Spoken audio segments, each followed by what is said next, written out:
Ready ہیں جی؟ بسم اللہ الرحمن الرحیم۔ آج پاکستان ایک بہت آئینی بحران میں دھکیل دیا گیا ہے، بلکہ پاکستان میں سویلین مارشل لا نافذ کر دیا گیا ہے۔ پاکستان کے آئین کو جس طریقے سے عمران نیازی نے اور ان کے ساتھیوں نے پامال کیا ہے، اس کی مثال 3 نومبر کو جنرل مشرف کی ایمرجنسی کے ساتھ دی جا سکتی ہے۔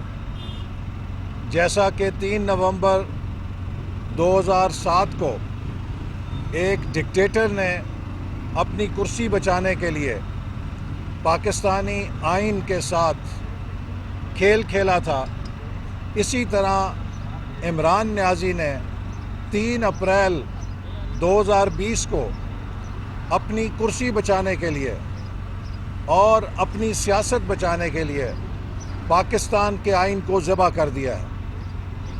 یہ ایک ڈیفائننگ مومنٹ ہے پاکستانی سوسائٹی کے لیے، چونکہ آئین کسی بھی ریاست کی بنیاد ہوتا ہے۔ آئین کسی ریاست میں اس کے شہریوں کے حقوق کی ضمانت فراہم کرتا ہے۔ آئین کسی بھی ریاست کو وہ طاقت دیتا ہے جس سے وہ اپنا وجود قائم رکھتی ہے۔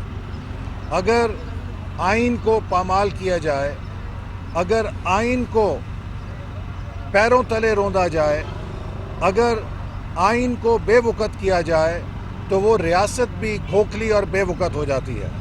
لہٰذا آج ہر پاکستانی کا، چاہے اس کا تعلق کسی بھی سیاسی جماعت سے ہو، اس کا فرض ہے کہ وہ آئین کی پاسداری کے لیے کھڑا ہو، وہ اپنے آئین کی حفاظت کے لیے کھڑا ہو، کیونکہ آئین کی حفاظت کا مطلب پاکستان کی حفاظت ہے، پاکستان کے مستقبل کو محفوظ کرنا ہے۔ آج عمران نیازی جو ناٹک کر رہا ہے، میں ایک بہت اہم بات یہ کرنا چاہتا ہوں کہ فارن فنڈنگ کیس میں عمران نیازی کی چوری پکڑی جا چکی ہے۔ فارن فنڈنگ کیس میں یہ بات ثابت ہو چکی ہے کہ عمران نیازی نے پوری دنیا میں، خاص طور پہ امریکہ کے اندر، قوانین کی خلاف ورزی کر کے منی لانڈرنگ کی غیر قانونی ذرائع سے پیسہ اکٹھا کر کے اسے اپنے مقاصد کے لیے استعمال کیا۔ عمران نیازی امریکہ میں 2 تحقیقات کا سامنا کر رہا ہے۔ ایک جو غیر قانونی ذرائع سے وہاں فنڈ ریزنگ کی گئی اور اس کو غیر قانونی طریقے سے پاکستان بھیجا گیا، اس کے لیے عمران نیازی وہاں انڈر انویسٹیگیشن ہے۔ جو فارن فنڈنگ اکاؤنٹس ہیں جو امریکہ میں غیر قانونی سرگرمیاں عمران نیازی نے پیسے منی لانڈرنگ کرنے کے لیے کی، اس کے لیے انہیں ممکنہ تحقیقات کا سامنا ہے۔ اسی طرح عمران نیازی کو ابراج گروپ کے مالک عارف نقوی کی سزا میں بھی تحقیقات کا سامنا ہے کہ جو عمران نیازی کے بڑے ڈونر تھے۔ عمران نیازی نے امریکہ کے قانون کے تحت ممکنہ اپنے خلاف کارروائی کی پیش بندی کے لیے امریکی سازش کی تھیوری کو گھڑا اور اپنی جان بچانے کے لیے، اپنی سکن سیو کرنے کے لیے اس نے پورے پاکستان کی خارجہ پالیسی کو داؤ پہ لگا دیا ہے۔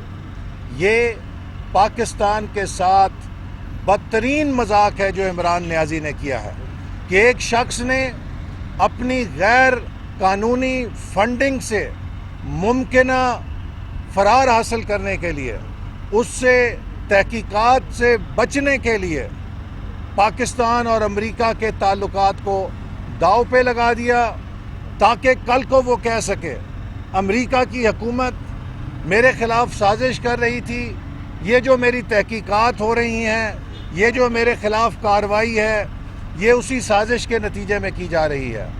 تو عمران صاحب، غیر قانونی کام آپ کریں، غیر قانونی فنڈنگ آپ لیں، لیکن اپنی جلد بچانے کے لیے، خود کو احتساب سے بچانے کے لیے آپ پاکستان کی خارجہ پالیسی کو داؤ پہ لگا دیں، یہ پاکستان کے ساتھ بدترین مذاق ہے۔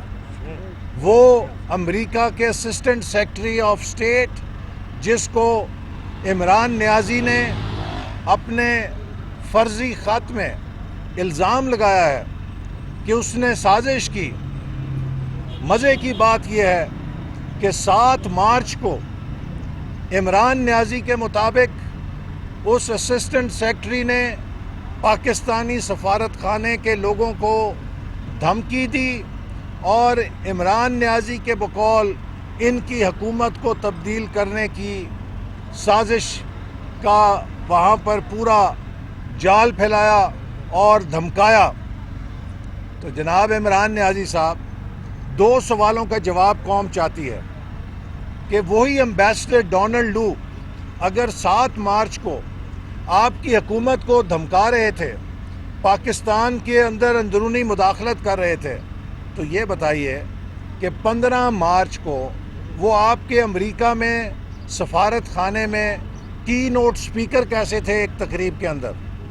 یعنی کہ وہ امریکہ کا اہلکار جو پاکستان کو دھمکا رہا ہے، جو پاکستان میں مداخلت کر رہا ہے، اور آپ کے علم میں ہے 1 ہفتے بعد آپ اسے کی نوٹ ایڈریس کے لیے اپنی سفارت کی خانے میں ایک تقریب میں آپ اسے دعوت دیتے ہیں۔ یہ کس بنیاد کے اوپر آپ نے دعوت دی؟ اگر وہ پاکستان کے خلاف مداخلت کر رہا تھا تو اسے آپ نے 1 ہفتے بعد VIP کیسے بنایا؟ اور پھر آپ یہ بتائیے کہ 7 مارچ سے لے کے 27 مارچ تک 20 دنوں میں آپ نے کیا اقدام کیا؟ وہ پاکستان کے خلاف سازش جو ہے وہ کہیں نظر نہیں آئی، اس کے اوپر کارروائی نہیں کی گئی، امریکہ کے سفیر کو طلب نہیں کیا گیا۔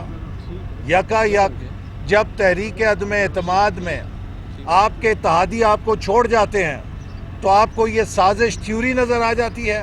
جب امریکہ سے خبر آتی ہے کہ آپ کے خلاف تحقیقات ہو سکتی ہیں، غیر قانونی آپ کے جو اکاؤنٹ تھے، جو آپ کی فنڈ ریزنگ تھی، آپ کی منی لانڈرنگ کے خلاف تحقیقات ہو سکتی ہیں، تو آپ کو اچانک اپنے دفاع میں امریکہ کی سازش تھیوری نظر آ جاتی ہے اور آپ پاکستان کی خارجہ پالیسی کو داؤ پہ لگا دیتے ہیں۔ آج دنیا میں خود مختاری کا مطلب ہے مضبوط معیشت۔ مضبوط معیشت مضبوط پاکستان ہے۔ مضبوط معیشت کے لیے پاکستان کے 4 اکنامک سٹیک ہولڈرز ہیں۔ چین جو سب سے بڑا انویسٹر اور اکنامک پارٹنر ہے پاکستان کا، جس نے سی پیک شروع کیا۔ آپ نے چین کو گھٹیا بیہودہ سی پیک کے منصوبوں پر الزامات لگا کر ناراض کیا اور دور کیا۔ دوسرا پاکستان کا اہم ترین اکنامک پارٹنر یورپین یونین ہے، جس نے GSP+ دی ہے، جس سے آپ کی ایکسپورٹ چل رہی ہے۔ آپ نے اسی یورپین یونین کو جلسے عام کے اندر مذاق بنا کے، اس کو باتیں سنا کے پاکستان اور یورپین یونین کے تعلقات کو بھی تباہ کرنے کی سازش کی۔ تیسرا پاکستان کا اکنامک پارٹنر امریکہ ہے، جو ہماری ایکسپورٹ مارکیٹ ہے، اور اگر ہم نے اپنی ایکسپورٹس کو 50, 60, 80 ارب ڈالر پہ لے کے جانا ہے تو امریکہ ہماری سب سے بڑی ایکسپورٹ مارکیٹ ہے۔ آج اگر پاکستان نے ترقی کرنی ہے تو امریکہ کی یونیورسٹیوں سے ہمیں اپنے ہیومن ریسورس کو ٹرین کرانا ہے۔ آپ نے پاکستان امریکہ تعلقات کو بھی صرف اپنی غیر قانونی فورن فنڈنگ سے بچنے کے لیے، احتساب سے بچنے کے لیے داؤ پہ لگا دیا۔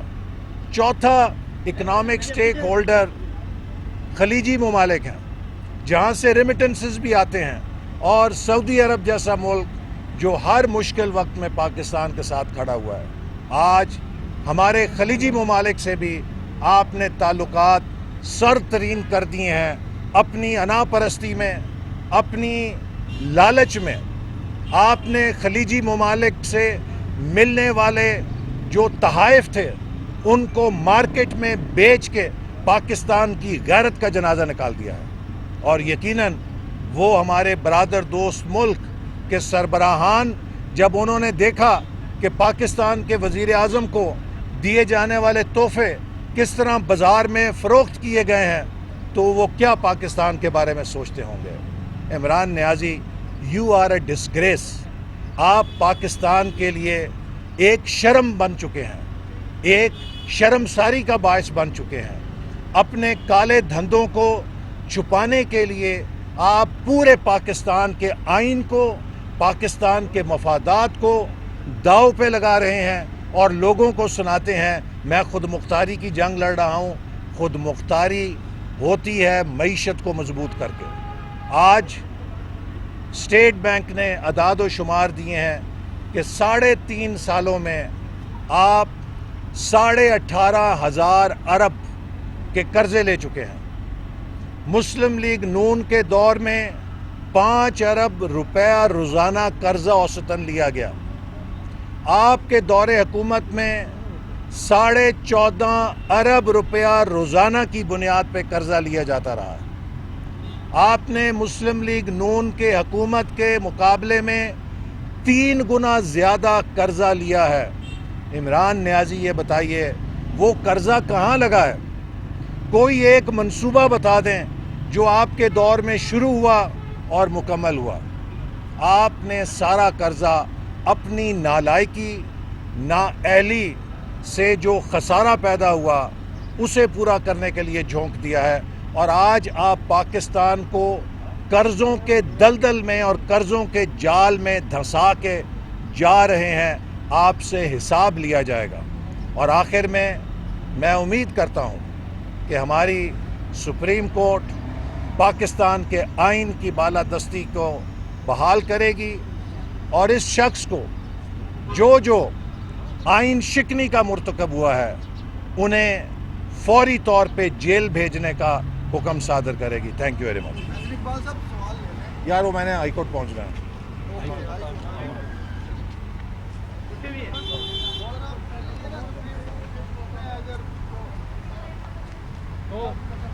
ہو پکا ہو اپنے میاں کے فریم میں. اچھا یار آپ کا لیکچر ٹھیک ہے.